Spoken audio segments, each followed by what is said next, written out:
Genomics and Cancer Research, a story of hope for thousands of patients. This presentation was created by William Coe, Fedha Avalai, Gabriel Pally, and Livia Lathan.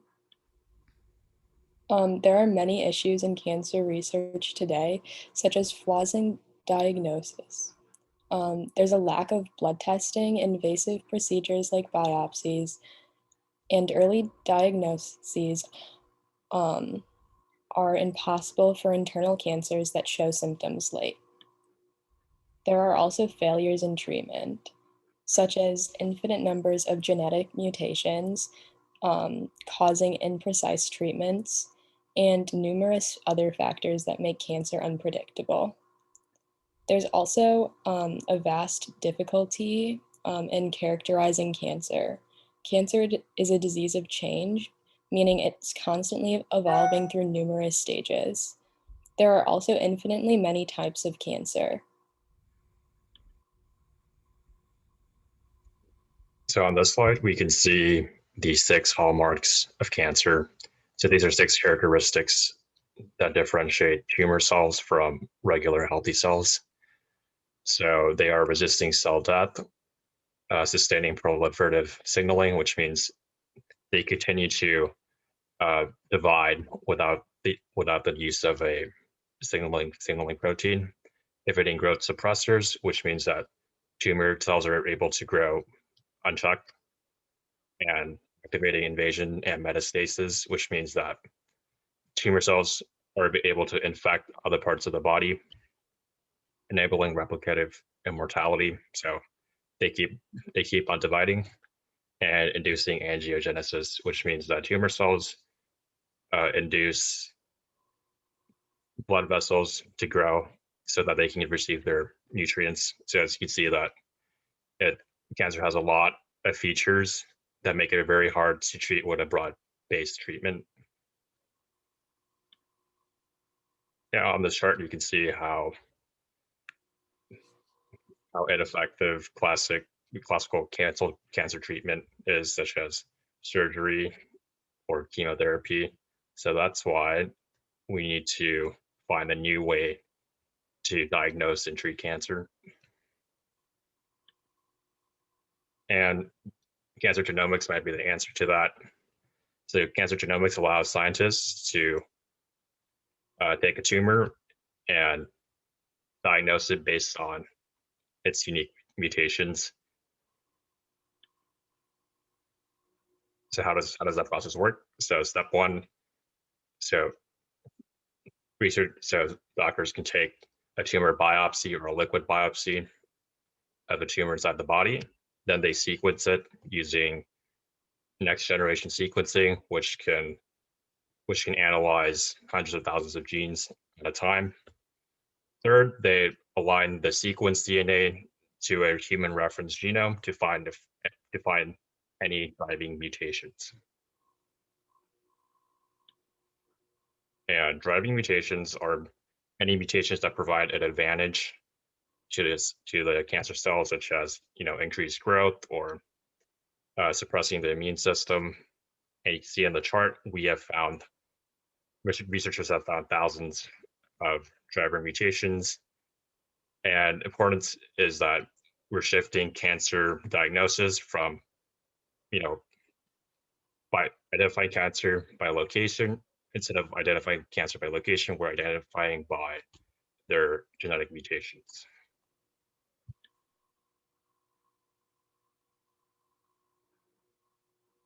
As William just said, we are identifying cancer by the gene where the mutation occurs rather than where whatever organ contains the cancer. So before, we had clinical trials based on the organ with cancer. So there would be one trial for breast cancer patients, another trial for lung cancer patients.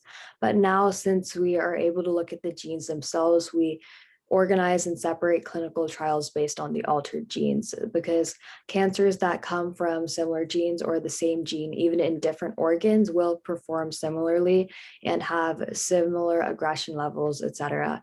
And we can investigate the root of the problem by investigating gene mutation rather than fixing what has already gone wrong.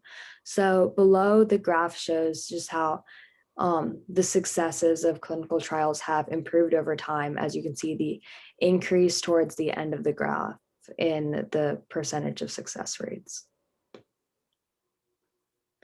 So, as I said, cancers coming from similar genes may have similar levels of aggression and progress at similar rates.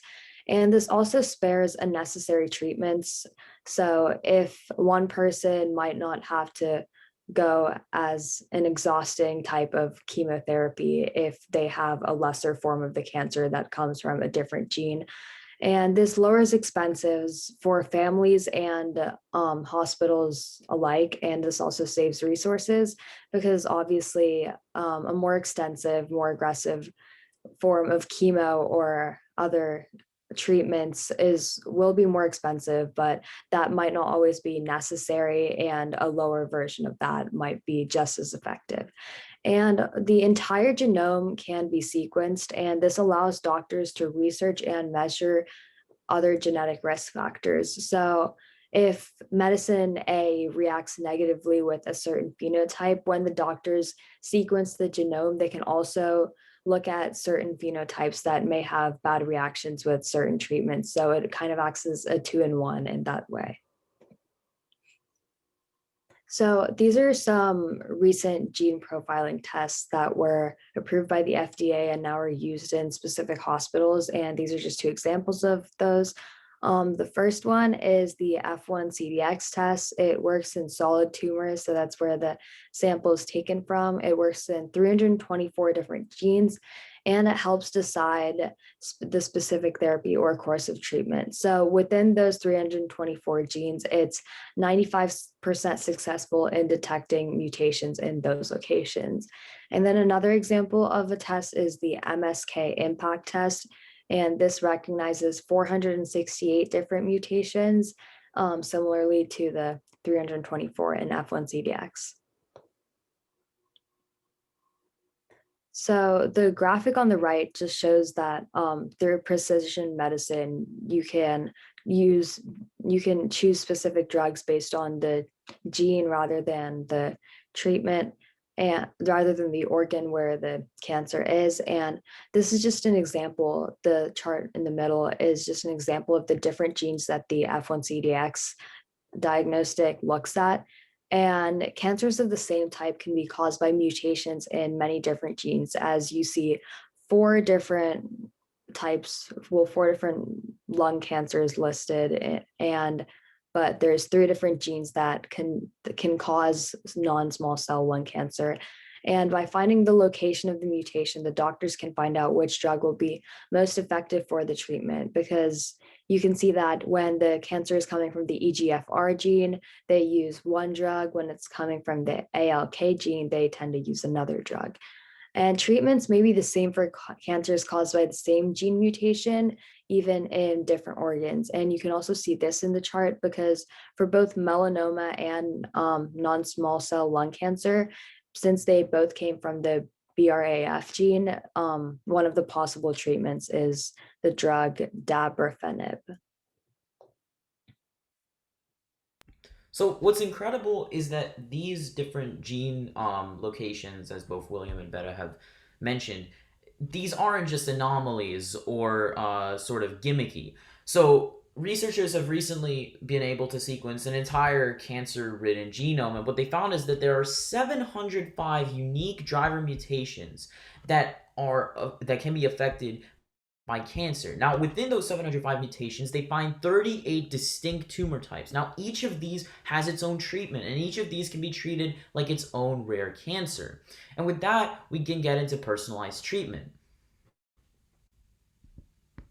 So, personalized treatment or precision medicine basically means exactly what Veta was mentioning before. We look at the location of the tumor instead of just looking at cancer as one broad illness, and by doing that, we can address it on a more molecular level. We can do stuff like inhibit specific enzymes, which may trigger the growth of very specific cancer cells from a specific mutation. We can stop certain molecular signaling pathways. And we can understand which treatments are completely ineffective for certain types of mutations, which allows us to handpick certain drugs. And we can look at a few examples of this. On the next slide, yeah.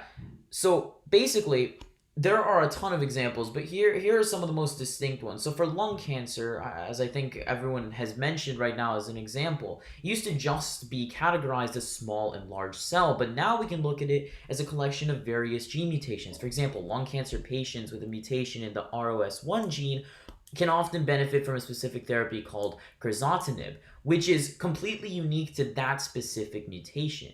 You can also see this with something like leukemia.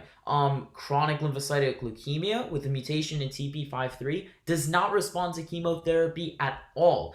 So not only does this broad-based approach with chemotherapy and surgery, not only does this kill a lot of healthy cells too and leave patients with lifelong issues and side effects, in cases like CLL, it simply has no effect. And this is something that we've only been able to really discover through computational biology.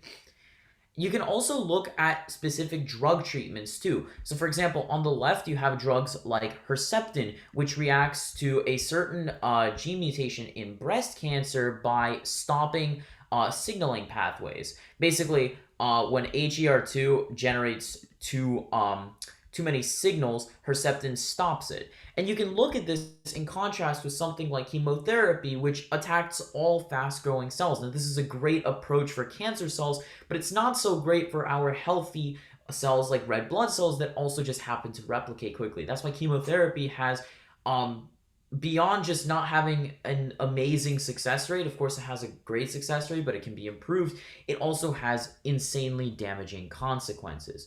So that being said, you can see a lot of the enormous effects that this research is having, and you can really see how being able to pinpoint the genes through sequence alignment, through studying the genome, can actually have an effect on healthcare.